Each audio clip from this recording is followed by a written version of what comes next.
What's up guys, it's Cal, and in this video I'll be going through the dungeon, the Underrot, on the Battle for Azeroth beta. Just some backstory about this dungeon: deep within the swamps of Nazmir, a blight grows beneath the surface. Unless the corruption is purged immediately, its influence will spread across the land like a ravenous plague, leaving behind nothing but a festering world. So with that being said, this is a dungeon that Horde will come across during their questing through Nazmir. Although Alliance can do it, of course, as you see I am in this video. Now, just like my other dungeon overview videos, I'm gonna speed through the footage so it's not a 30-minute long video, but then when I get to the bosses, I'll explain them more in depth. So, let's get started.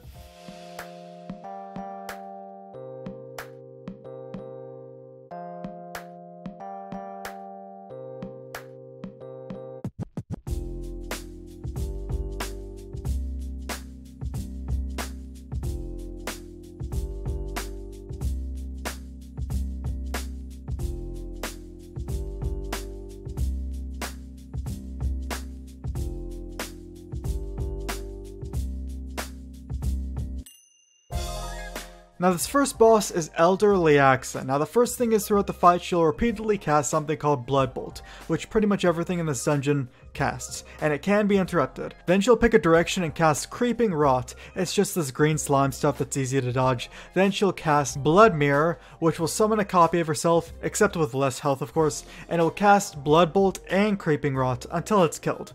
So you're supposed to kill it, or you can just leave it alone and kill the boss.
Now for the next boss, MultiInfested. So this boss really only has like two abilities. The first one is Charge. It's pretty straightforward. He'll pick a direction and charge into it, so don't get caught in it. He will also expel a bunch of these blood ticks from his body when he does this. The group wants to run over these ticks to get rid of them, because after 12 seconds they'll manifest into an actual tick for you to kill, and they do quite a bit of damage, and that can of course rack up because there's a ton of ticks that spawn. So just run over them. It doesn't do any damage, it just gets rid of them. Then the second ability is Ingestion, which is a frontal AoE cone, where he'll spit out a bunch of those same ticks we talked about before that the group wants to run over. Now he does this towards the tank. You know, he doesn't pick a random direction, so the tank and possibly anyone standing behind the tank wants to make sure that they get out of the way. And that's the boss.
Then this next boss is Spore Color Ancha. The first thing that you'll notice will be all these shrooms that appear around the area, which are called spore pods. Don't touch them or they hurt you.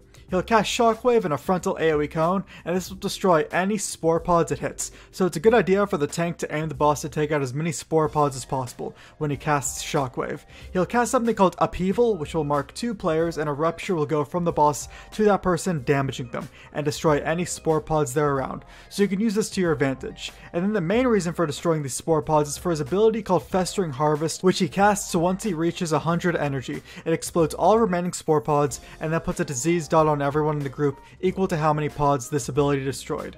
And that's the boss.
So the final boss is Unbound Abomination, which has the interesting mechanic called Blood Barrier, where attacking him actually doesn't do any damage, but instead will fill up his blood meter thing, whatever it is. He'll cast an ability called Vile Expulsion, which will pick a random direction and shoot this like web-looking puddles which persist throughout the fight.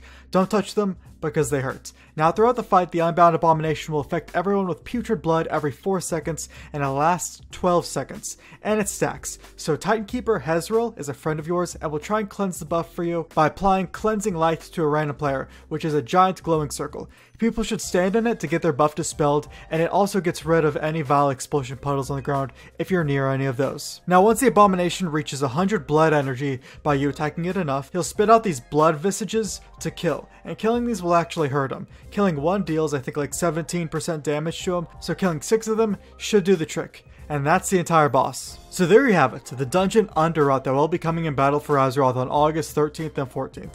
I honestly like this dungeon probably a little bit more than some of the others. It also felt slightly more difficult, probably because my group wiped in it. But anyways guys, if you enjoyed this video, then you can leave a like on it, you can sub to the channel for more videos like this, and I'll see you guys in the next video.